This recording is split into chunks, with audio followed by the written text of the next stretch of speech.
오늘 보신 말씀은 신약성경 150면에 있는, 제 성경으로는 신약성경 150면에 있는 요한복음 5장 19절부터 29절 말씀까지입니다.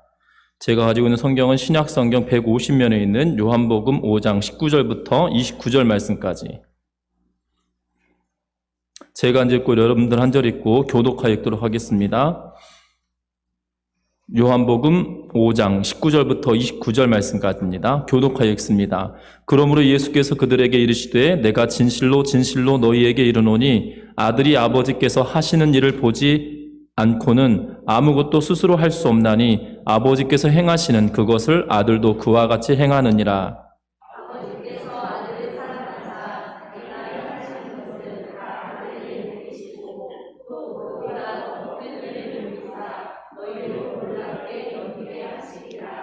예수께서 아버지께서 죽은 자들을 일으켜 살리심 같이 아들도 자기가 원하는 자들을 살리느니라.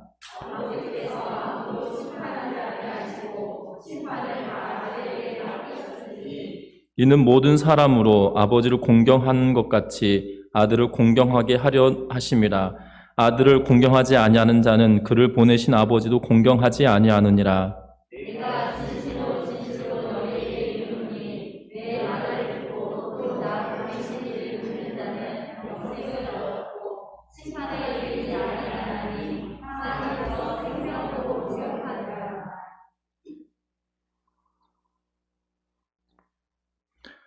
진실로 진실로 너희에게 이르노니 죽은 자들이 하나님의 아들의 음성을 들을 때가 오나니 곧 잇따라 듣는 자는 살아나리라.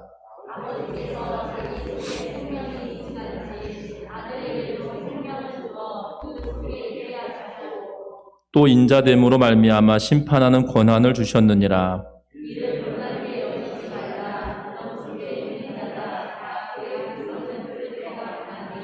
같이 읽습니다. 선한 일을 행하는 자는 생명의 부활로, 악한 자를 행하는 자는 심판의 부활로 나오리라. 아멘. 우리 앞을 향하여 인사 나누고 말씀 나누겠습니다. 사랑하고 축복합니다 라고 인사하시겠습니다.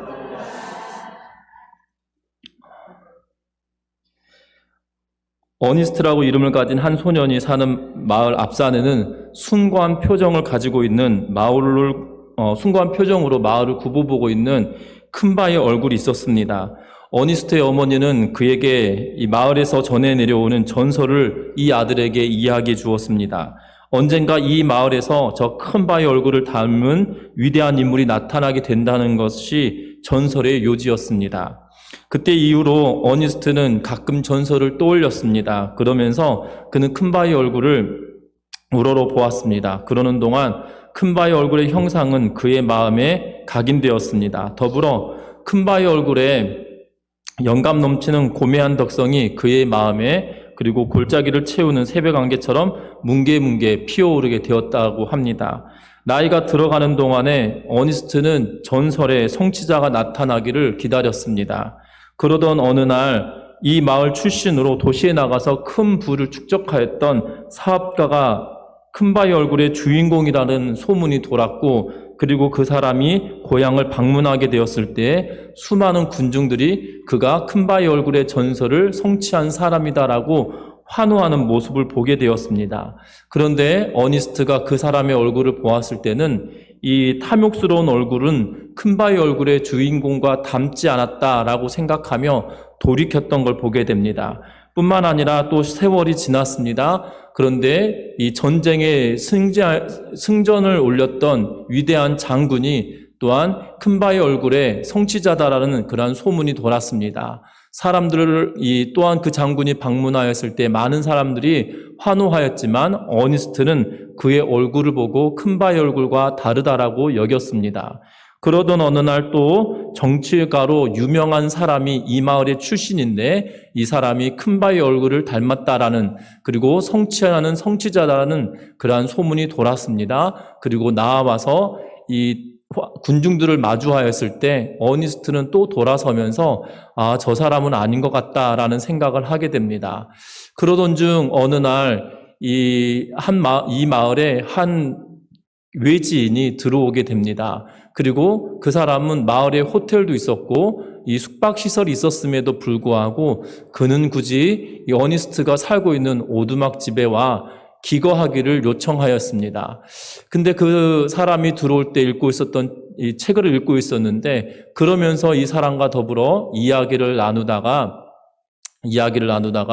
이 책의 당신은 누구냐고 물었을 때 당신이 읽고 있는 이 책의 저자입니다 라고 이야기하자 어니스트는 실망 어린 눈빛을 감출 수가 없었습니다. 왜냐하면 책을 읽는 동안에 이 사람이야말로 큰바위 얼굴의 전설에 부합한 사람이겠구나 라고 생각을 했지만 실제로 얼굴을 마주하고 났을 때는 실망감을 감출 수가 없었다라고 합니다. 그래서 이 시인은 이 방문객은 어니스트에게 당신이 실망한 것은 나도 안다. 나도 동일한 사람이다. 앞에 지나왔던 사업가나 장군이나 정치가처럼 나도 욕심을 가진 사람이고, 그리고 탐욕스러운 모습이 내 안에 있다. 그리고 나는 저 큰바의 얼굴을 닮을 수가 없다라고 이야기하면서 말했습니다. 마을에 이 목회자처럼 활동하고 있었던 이 어니스트는 이 책의 저자와 더불어 마을의 중심가로 향하게 되었고, 또한 연설을 하게 되었습니다. 마치 설교 시간에 설교하듯이 연설을 하게 되었는데, 이 모습을 보고 있었던 이 책의 저자가 큰 소리로 외쳤습니다. 뭐라고 외쳤냐면, 다들 보십시오. 어니스트의 얼굴이 얼마나 큰바의 얼굴을 담고 있는지라고 하면서 외치자 많은 사람들이 이 큰바의 얼굴의 전설이 성취되었다라는 환호로 그를 맞아들였다라고 하는 이 다니엘 호돈의, 제가 어렸을 땐 다니엘 호돈이었는데 어느 순간 호손으로 이렇게 발음을 바꿔서 하던데요. 어찌됐든 다니엘 호돈이든 다니엘 호손이든 다니엘 호돈의 큰바위 얼굴이라고 하는 책을 제가 요약하여서 말씀을 드렸는데요. 이 어니스트는 성장하는 동안에 어렸을 때부터 큰바위 얼굴을 지켜보면서 그 얼굴이 그 마음속에 담아졌고, 그의 현명함이 점점점 성장하게 되었다라는 것이 이 책의 주제입니다. 세상의 탐욕보다도 인자한 모습을 닮아가려고 애썼던 그의 삶을 통하여 진정한 이 큰바의 얼굴의 전설을 이루어가고 성취함이 그에게 있었다라는 것이 이 책의 요지입니다. 분명한 것은 신앙생활을 하고 있는 우리들도 마찬가지라는 겁니다. 우리가 신앙생활할 때 우리의 목표가 무엇입니까? 우리의 목표는 어디에 있을까요?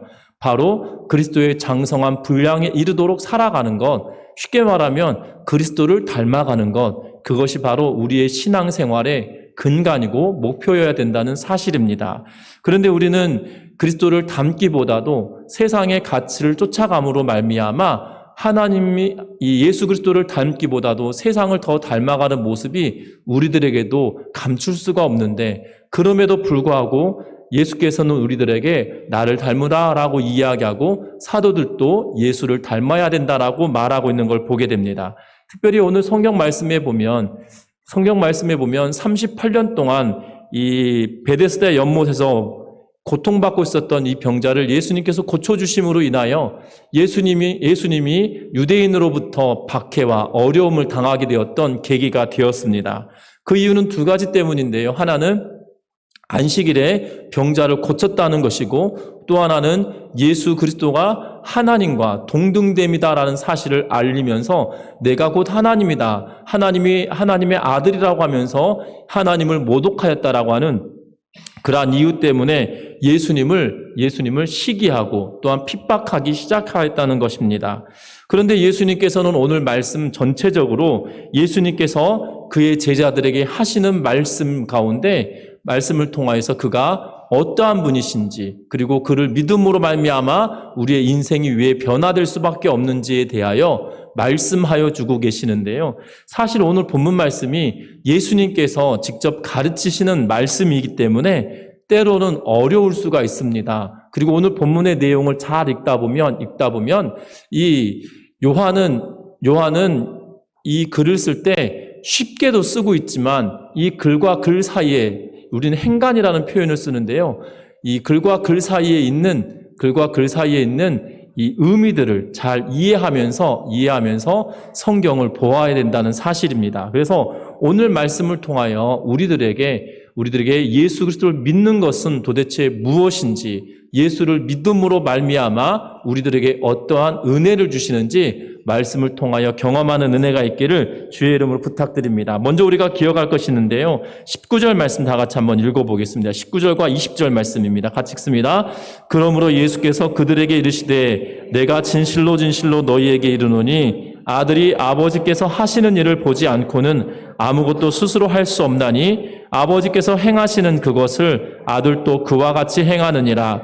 아버지께서 아들을 사랑하사 자기가 행하시는 것을 다 아들에게 보이시고 또 그보다 더 큰 일을 보이사 너희로 놀랍게 여기게 하시리라. 아멘. 오늘 이 19절 말씀에 보면 앞에서도 읽은 것처럼 아버지께서 행하시는 것을 그 아들도 그와 같이 행하느니라 라고 이야기하면서 아버지께서 행하시는 일을 그 아들 예수께서 행하셨다라고 이야기합니다. 우리는 성경을 통하여 하나님께서 하신 일들이 무엇일까요? 가장 먼저 우리가 하나님께서 성경을 통하여 하나님께서 하신 일들 중에 가장 우선된 것은 무엇일까요? 여러분들, 천지를 창조하신 일입니다. 그래서 창세기 1장 1절에 뭐라고 성경은 기록합니까? 태초에 하나님이 천지를 창조하시니라 라고 하면서 성경을 시작합니다. 여러분들, 그러면 예수님께서도 19절 말씀에 하신 것처럼 아버지께서 행하신 그것을 아들도 그와 같이 행하느니라 라고 이야기하는 이 말씀이 실제로 예수님도 그렇게 행하셨냐는 것입니다. 중요한 것은 요한은 예수께서 그렇게 행하셨다라고 말하면서 요한복음 1장 1절부터 3절 말씀에 무엇이라고 기록하냐면 태초에 말씀이 계시니라. 이 말씀이 하나님과 함께 계셨으니 이 말씀이 곧 하나님이시라. 그가 태초에 하나님과 함께 계셨고 만물이 그로 말미암아 지은 바 되었으니 지은 것이 하나도 그가 없이는 된 것이 없느니라. 아멘. 만물이 그로 말미암아 지은 바 되었다. 다시 말하면 예수 그리스도로 말미암아 지은 바 되었는데 예수님을 통하지 않고서는 아무것도 된 것이 없다라고 이야기하면서 예수께서 곧 천지를 지으신 그분이시다라고 하면서 아버지께서 하신 일을 아들도 한다라고 이야기하고 계시는 것을 보게 됩니다.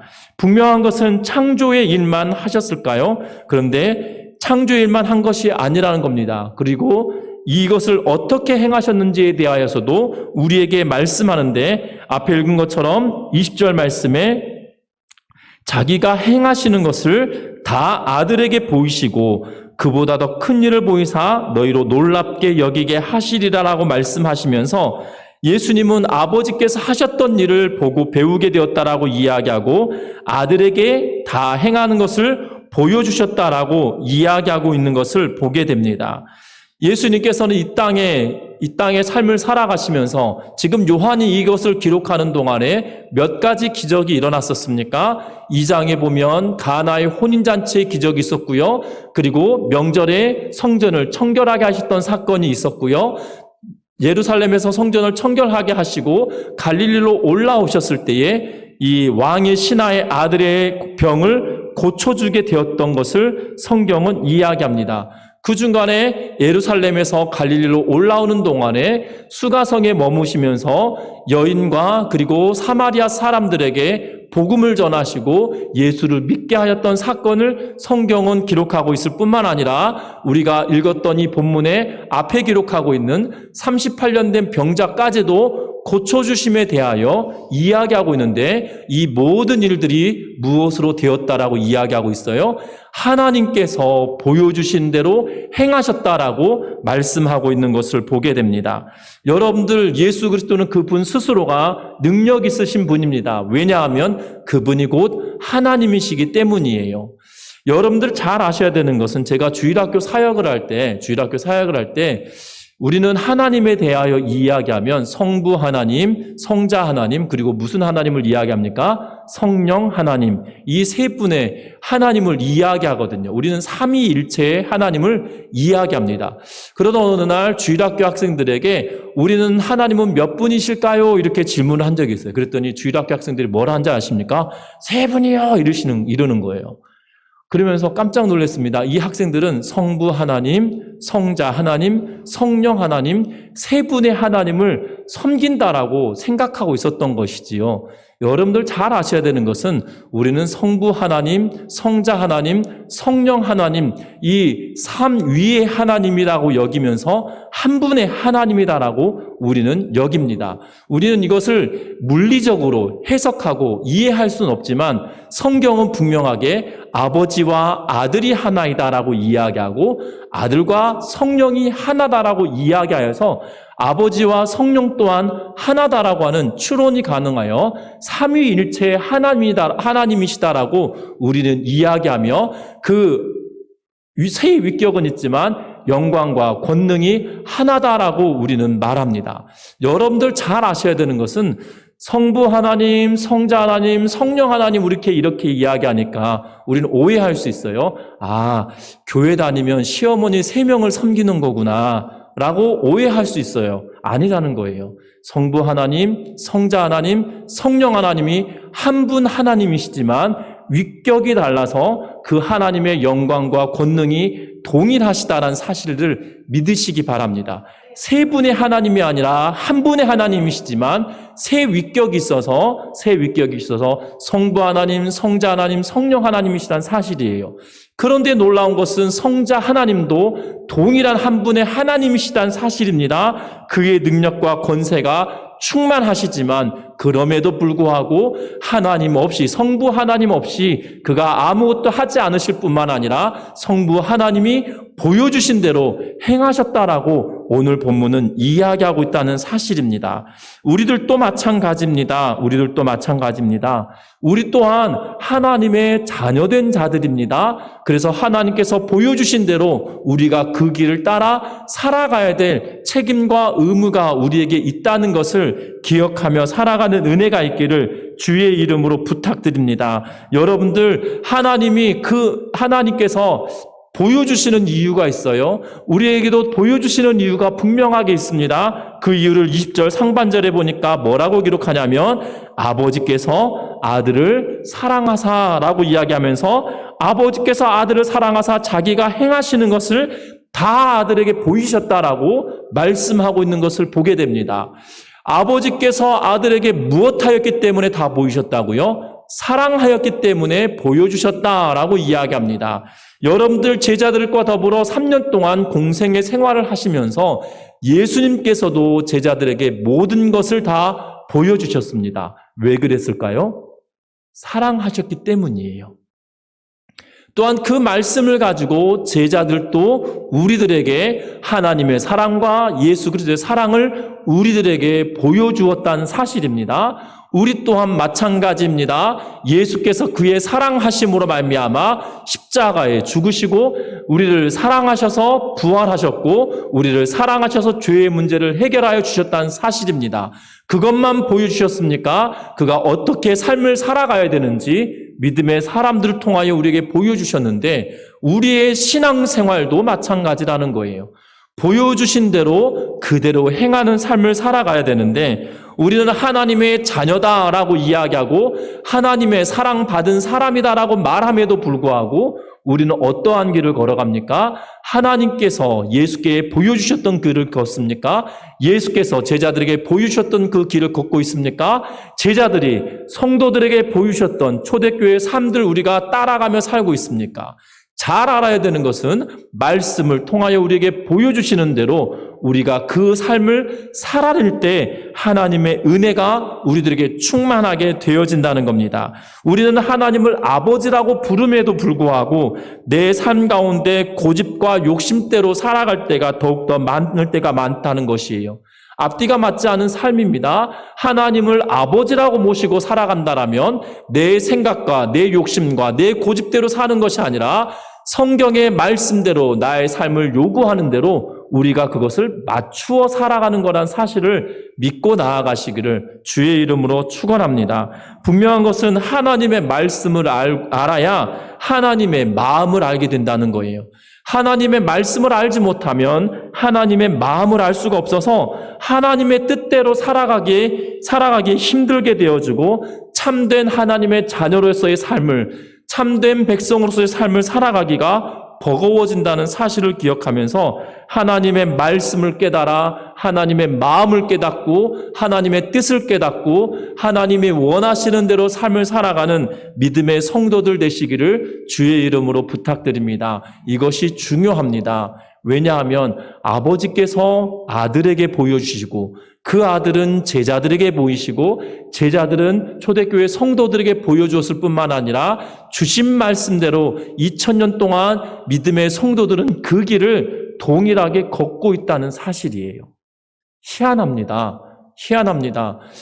성도들은 다른 길로 걷는 것이 아니라 아버지께서 아들에게 보이시고 아들이 제자에게 보이시고 제자들이 초대교회 성도들에게 보여주셨던 그 믿음의 길을 2000년 동안 동일하게 그 길을 걷고 있다는 거예요. 그것이 하나님의 은혜이고 은혜를 향한 하나님의 사랑을 향한 우리의 모습들이 되시기를 주의 이름으로 부탁합니다. 때로는 우리의 욕심과 의리의 가치가 하나님의 말씀과 충돌할 때도 있습니다. 그러할 때마다 하나님의 말씀을 붙들고 살아가는 은혜가 있으시기를 주의 이름으로 부탁드립니다. 뿐만 아닙니다. 하나님과 동등된다라고 이야기하시면서도 무엇을 이야기하고 계시면 20절 말씀에 보신 것처럼 더 큰 일을 너희에게 보이사 너희로 놀랍게 여기게 하시리라 라고 이야기하면서 더 큰 일을 보여주시는데 더 큰 일은 무엇일까요? 앞에서 보았던 38년 된 병자를 고치신 사건보다 더 큰 일을 보여주시는데 그 더 큰 일이 무엇이냐면 21절부터 시작하여서 24절의 말씀까지의 내용인데요. 무엇이냐면 아버지께서 우리 21절 같이 읽어봅니다. 아버지께서 죽은 자들을 일으켜 살리심 같이 아들도 자기가 원하는 자들을 살리느니라. 22절도 읽습니다. 아버지께서 아무도 심판하지 아니하시고 심판을 다 아들에게 맡기셨으니 아멘. 오늘 이 말씀에 무엇을 이야기합니까? 아버지께서 예수 그리스도를 죽은 자 가운데서 살리신 것처럼 그 아들도 무엇 하신다고요? 자기가 원하는 자들을 다시 살리느니라라고 이야기합니다. 앞에서는 하나님께서 예수 그리스도를 부활시키셨다라는 것에 초점을 두지만 뒤에 말하는 아들은 그가 원하는 자들을 살린다라는 의미는 무엇이냐면 구원시키신다라는 의미로 우리에게 말씀하고 있다는 거예요. 구원시키신다라고 하면서 말씀을 이야기하고 있을 뿐만 아니라 22절에 보니까 심판을 누구에게 맡기셨다고요? 다 아들에게 맡기셨다라고 이야기하면서 구원과 심판을 그 아들에게 맡겨주셨다라고 이야기하고 있는 걸 보게 됩니다. 38년 된 병자를 고친 것보다 더 놀라운 능력을 보이겠다, 더 큰 일을 보이겠다라고 이야기하시는 것은 우리를 구원시키시고 우리를 심판하실 것에 대하여 우리에게 명확하게 보여주고 있는 그러한 말씀이기도 하다는 것입니다. 분명한 것은 22절 말씀에 아버지께서 아무도 심판하지 아니하시고 그 심판을 누구에게 주셨다고요? 아들에게 맡기셨다라고 이야기합니다. 그러면 왜 예수님께 구원과 심판을 예수님께 맡기셨을까요? 23절 말씀 같이 한번 읽어봅니다. 23절입니다. 이는 모든 사람으로 아버지를 공경하는 것 같이 아들을 공경하게 하려 하심이라. 아들을 공경하지 아니하는 자는 그를 보내신 아버지도 공경하지 아니하느니라. 아멘. 아버지를 공경한 것처럼 아들을 공경하게 만들기 위하여 이 땅에 보내셨다라고 이야기합니다. 중요한 것은 여러분들 이 23절 말씀을 어디서 본 것 같지 않으십니까? 우리 수요 예배를 같이 드리고 계시는 분들은 요한일서의 말씀을 계속 보고 계시는데요. 아버지 하나님께서 우리에게 보이신 그의 모습을 보이신 것이 있는데요. 그것은 다른 것이 아니라 사랑으로 보이셨고 예수 그리스도로 보이셨다라고 말씀을 드렸어요. 요한이 또한 여기서도 말합니다. 예수 그리스도를 우리에게 보여주심으로 보내주심으로 인하여 하나님 아버지를 공경하게 만드셨다라고 우리에게 말씀하고 계시는 것을 보게 됩니다. 여러분들 분명한 것은 분명한 것은 아버지를 공경하게 하셨기에 아들을 통하여 아버지를 공경하게 하셨다라고 오늘 23절 말씀에 이야기하고 있는데요. 분명한 것은 공경하도록 하기 위하여 우리 예수 그리스도께 구원과 심판을 맡기셨다라고 우리에게 말씀하여 주고 계시다는 사실입니다. 또한 우리가 기억할 것은 요한 1서를 보면서 무엇라고 이야기하였습니까? 사랑과 예수 그리스도를 통하여 하나님을 알게 된다라고 말하면서 그 사랑을 어디까지 확대시켰습니까? 요한 1서에 형제를 사랑함으로 하나님을 사랑한다라고 말하면서 눈에 보이는 형제를 사랑하지 않으면서 하나님을 사랑한다는 것은 옳지 않다, 마땅하지 않다라고 이야기하면서 형제를 사랑함이 하나님을 사랑한 것이다라고 이야기했던 그 말의 구조처럼 23절에도 동일하게 보여주신, 이 땅에 보내주신 예수 그리스도를 공경함으로 말미암아 하나님을 공경하게 되어진다라고 이야기하고 있다는 사실입니다. 저와 여러분들도 잘 아셔야 되는 것은 심판과 구원을 예수께 맡긴 것은 하나님을 공경하도록, 여기 말하면 우리는 경외하도록이라고 하는 것이 더 쉽게 알 수 있는데요. 그 하나님을 경외하는 모습처럼 예수 그리스도를 경외하도록 만들어 주었다는 사실입니다. 그리고 그것으로 말미암아 하나님께서는 그 아들이 실제적으로 그 일들을 행하도록 만들어 주셨는데 24절 말씀 다 같이 한번 읽어봅니다. 내가 진실로 너희에게 이르노니 내 말을 듣고 또 나 보내신 이를 믿는 자는 영생을 얻었고 심판에 이르지 아니하나니 사망에서 생명으로 옮겼느니라. 아멘. 여기서 보면 사망에서 생명으로 옮겼다라고 이야기하고 있는데요. 특별히 25절 말씀에 보면 이렇게 기록합니다. 곧 이때라, 마지막 부분에 보면 곧 이때라 듣는 자는 살아나리라 라고 이야기하면서 예수께서 구원하실 때가 곧 다가왔음에 대하여 이야기하는데, 구원하실 때는 언제입니까? 예수 그리스도를 주로 믿는 것으로부터 시작하여서 이미 구원을 받았고 예수께서 다시 오실 그날에 성취되어질 것인데, 그때까지 이 모든 것이 이루어진다라고 이야기하면서 우리들에게 심판에 대한 내용은 두 가지로 이야기하고 있어요. 심판에 대한 내용은 두 가지로 이야기하는데, 특별히 부활에 대하여서는 두 가지로 이야기하는데 29절 말씀 읽어보겠습니다. 같이 읽어봅니다. 선한 일을 행하는 자는 생명의 부활로, 악한 일을 행하는 자는 심판의 부활로 나오리라. 아멘. 부활에 대하여서는 두 가지를 이야기합니다. 무슨 부활을 이야기합니까? 하나는 생명의 부활, 하나는 심판의 부활. 생명의 부활은 어떤 자들이 받는 건가요? 선한 일을 행하는 자가 받는 것이 생명의 부활입니다. 그러면 심판의 부활을 받는 자는 어떤 자들이에요? 악한 일을 행하는 자가 받는 것이 심판의 부활입니다. 그런데 그러면 선한 일을 행하는 자, 악한 일을 행하는 자, 무엇으로 구별되는 건가요? 우리는 이 본문 때문에 선한 일을 행해야만 우리가 구원만 받는구나라고 오해할 수 있어요. 그런데 성경은 그렇게 말하지 않습니다. 24절 말씀 다시 한번 읽어볼게요. 앞에서 읽었는데요. 다시 한번 읽어봅니다.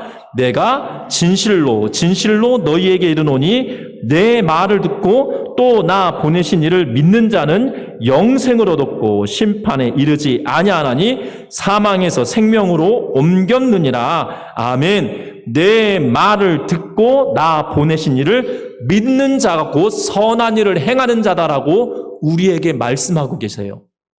믿으시나요? 저와 여러분들에게 구원을 주시고 그 구원의 방법은 다른 것이 아니라 예수 그리스도를 믿음으로 말미암아, 나 보내신 이를 믿음으로 말미암아 영생을 얻게 됐고 영원한 생명의 부활을 얻게 된다라고 우리에게 말해주고 있다는 사실입니다. 그것이 바로 심판의 기준이다라고 우리에게 이야기하고 있어요. 여러분들 잘 아셔야 되는 것은 바로 우리가 하나님을 닮아가는 삶을 살아가야 된다라고 서두에 말씀을 드리며 예수 그리스도를 닮아가야 된다라고 말씀을 드렸는데요. 예수 그리스도를 닮아가야 되는 이유는 바로 우리가 하나님을 아버지로 여기는 자들이고 하나님을 아버지 된 자라고 섬기며 살아가는 자들이기에 결국 예수 그리스도를 닮아가는 사람은 결국 하나님을 닮아가는 일이기 때문이에요. 그런데 그 하나님을 닮아가는 일을 무엇으로 시작하느냐?